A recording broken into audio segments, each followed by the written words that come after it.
I went a little bit extra this week, and I'm going to be able to draw on the pictures of That's the what we're hoping screenshots. for. I think to kind of give people a little bit more context about what's going on. But I picked about 13 plays that I thought were very indicative of Arch's improvements this week. Can you see? Can everybody see this? I can Okay. see it. I can see it. Okay. So this is. Let me get the right colors here. Okay. So this is very first series of the game, 3rd and 11. It was after those two disastrous first plays where Arch, throws the ball off a guy's helmet for an incompletion, and then there's a negative 1 yard gain, and everybody's like, "Oh God, oh no, here we go again." Well, this is Arch's very next throw, and as you can see here, Sark does a really good job of kind of clearing out the secondary and sending these guys back and pushing these corners with their hips turned the other way uh, on go routes, and he's also got the linebacker right here. Occupied by the tight end right here. He does a great job of opening the middle of the field. Arch sees DeAndre Moore, gets it right in his breadbasket. That's a first down. The throw is a little bit low, and DeAndre has to go down and get it. But I think that was the first throw of the game that kind of took it kind of gave Texas the confidence, like, okay, here we go. And so I thought it was a little bit of a busted coverage because I don't think that this guy was also supposed to be on Wingo here. I think that you had the safety over the top, and then this corner tracking him. I think that this guy was probably supposed to stay with DeAndre Moore, but he didn't, and it led to DeAndre Moore being wide open for a big first down. Okay, then you go to the next play, which doesn't seem like a whole lot because it's just a dump off to the running back. But what happens here is that, again, Sarks is sending these guys downfield to kind of clear things out. And there's a free runner off the edge here from Sam Houston, and he's running full speed at Arch. And Arch is very patient here. He knows the contact is coming, but he waits until the running back, it's Christian Clark, gets out a little bit farther and turns around. And it's right here. You can see Clark has just turned his head. Arch is back here. He starts his throw as Christian Clark is turning his head, and he lobs the ball over to the defender to Clark, and he's able to get upfield for a big gain. So good stuff there as well from Arch, being patient in the face of pressure, which is another thing that you really like to see. Later on in the first quarter here, with about 9 minutes to go, this was one of my favorite plays from Arch all day, because he drops back and if you look at it, you think, oh, just dump it off in the flat right here, which is fine. But if you do that, it's a minimal gain. These guys kind of collapse down, and it's a small gain. But he knows, based on the coverage, that there's going to be a big soft spot in the middle of the field right here. So what he does, and I'm going to go on to another screenshot of this same play in a second, he steps up in the pocket right here and allows his receiver to finish, like to get to the top of his route before turning around. And if you go on to the next one, as Dalen McCutcheon, I think it's Dalen McCutcheon. I can't remember exactly. I think it's Dalen McCutcheon. You can see Arch here getting rid of the football as McCutcheon is turning around, and you can see the immense amount of space he has in this zone right here. And he just, throws it in between these defenders, and they get a big gain. I think it was 17 yards or something like that. So another great job of Arch of being patient, allowing his number one read to get to the right spot before he makes a move and gets rid of the football. So another very, very positive one there. This is the one to Parker Livingstone. It's 2nd and 17. You had a penalty, and then I think you had a run that went for a loss or something like that on the previous play. What's important about this is that Arch has his eyes on Parker Livingstone almost the entire time. He knows this is the number one guy on the read. The linebackers here are both occupied by DeAndre Moore coming across the middle right here. So they're not going to be here on the outside. And what Livingstone is doing is he's running a deep out like this, about 10 or 12 yards or whatever. and Arch sees it, and before Livingston's even making his break, Arch, you can see, is loading up, ready to make the throw. Good mechanics there, stepping in with his left foot to make the throw with his right arm, which is important.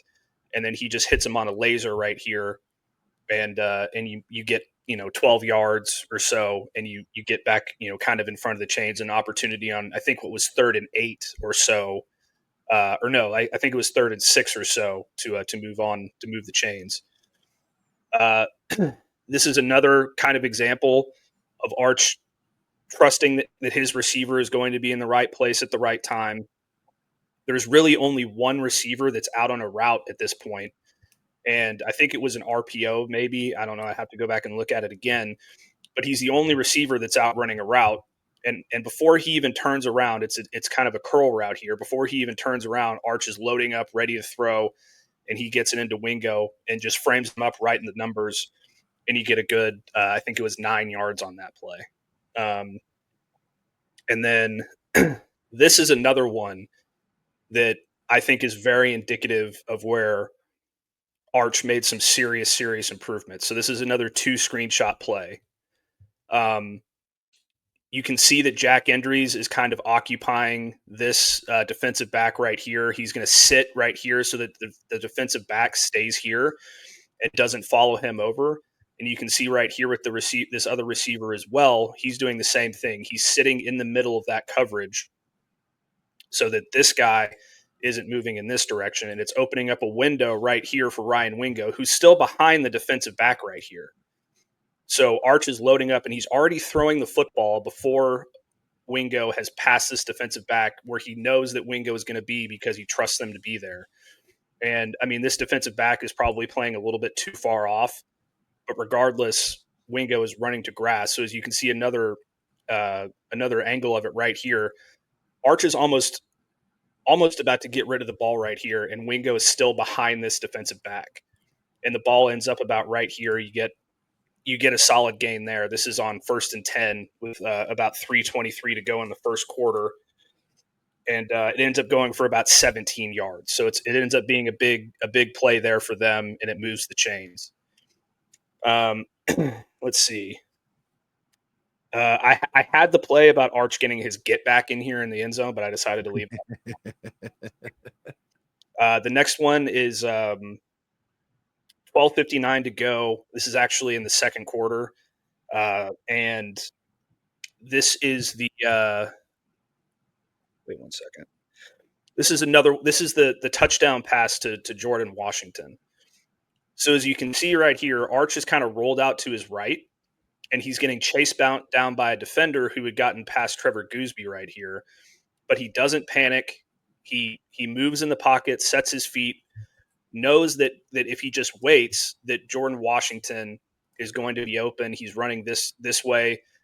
Ryan Wingo is carrying his defender this way. DeAndre Moore is carrying his defender this way. And he knows that if he's just patient and waits for Washington to get to this point right here, then he can let the ball go, and Washington's going to have an easy touchdown. As you can see here, he does just that, lets the ball go. Washington's already running free here. That ends up going for a touchdown. He also had James Simon down here as kind of a bailout, but he didn't even look that direction. He didn't need it. And you can also see here that DeAndre Moore is looking back at the defensive back because he knows that he's not getting the football. He's really kind of looking to see if this works out for Washington, I think. But that goes for another easy touchdown.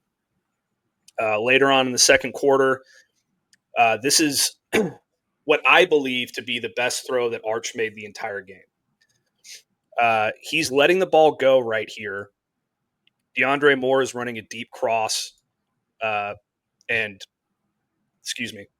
Ryan Wingo's carrying these defensive backs back so that he can clear out some space over here.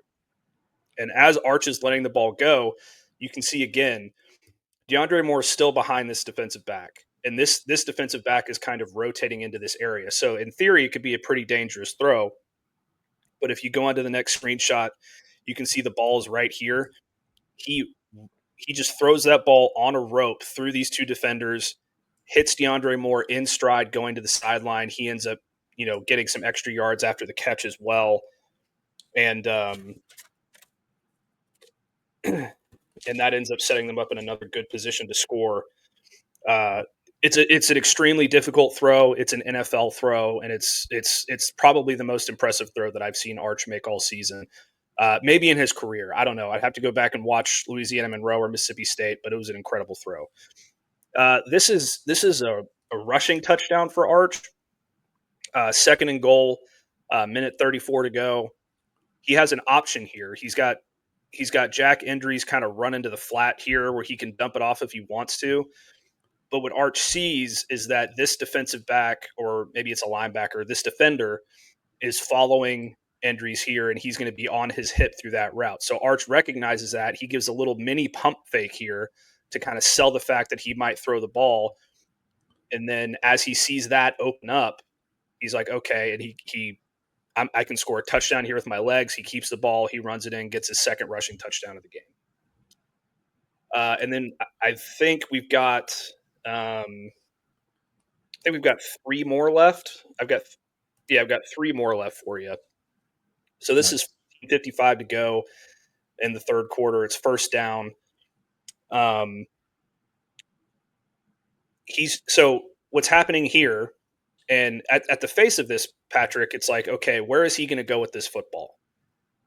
You would assume that he's going to go down here to Endries in the flat because that's an easy completion because the defender's back this way and he's kind of running at an angle here, and he probably couldn't close out on Endries. But what Arch actually sees here is that he's trusting Endries to carry this defender to the sideline, and he sees that the defensive back here has his hips turned with his back turned to the play. And the route here is that Parker Livingstone is going to run a little bit of a curl route here and open up behind all of this. And Arch knows he's going to be there. He knows he's going to be open. And he ends up throwing an absolute rope right here in between that and hitting Parker Livingstone for a nice gain there. And I think this is the last one that I've got for you. No, I've got two more for you. So this is the deep one to Ryan Wingo, and there's not a whole lot to this play. You can see Arch is loading to get rid of the ball, even though you can see two defenders here. What's actually happening is this defensive back was going on deep coverage, and then he sees Parker Livingstone running to the sideline here, which could have been an easy completion for Arch as well if he can get it over this guy. But what Arch sees is as Parker Livingstone is coming this way, Ryan Wingo is going to have one-on-one deep coverage with this defender, which with Ryan Wingo's speed, you're going to trust that all day long. He has to put the ball on the money for it to work, but he trusts that he's going to put the ball on the money. He trusts that Ryan Wingo is going to get under that ball. And if you go on to the next screenshot here, you can see he puts it absolutely in the breadbasket of Ryan Wingo. Another really impressive throw there. You can see the ball right here just dropping right into his breadbasket, and Ryan Wingo scores a touchdown. And then the last play I've got for you here, this is the slant to Ryan Wingo for his second touchdown of the game. These linebackers, and I think this is actually a safety, but this linebacker and this safety are kind of occupying the same area. So this is kind of a busted coverage in my opinion, because you don't really need to have two guys in the same area. But Arch sees Ryan Wingo about to make his cut on this defensive back who has his hips turned the opposite direction. Ryan Wingo just completely routes him up and slants in inside. Arch sees it before it's happening and puts the ball absolutely in the numbers of Ryan Wingo for a touchdown here while getting pressured as well. You can see that in this screenshot, he's got one defender coming around the side here, another one coming up from DJ. I think that's DJ Campbell that is supposed to be blocking that guy. So it looks like he's about to get sandwiched. He can feel it, but he still stands strong in the pocket, trusts his receiver is going to get to the middle of the field, lets it go. And then you can see he does get hit by both of those defenders right after the pass. Still, it's right on the money, framed up on Ryan Wingo for a touchdown. And this is also kind of the hold that I think DJ Campbell got away with right here. If you can see that, he's got the guy by the shoulders, but that's okay. There's holding on every play, but still a tremendous throw march there. So, just some things that I think that you can be really confident that Arch is starting to see these things develop before they're even there, and that's why people say it's just Sam Houston State.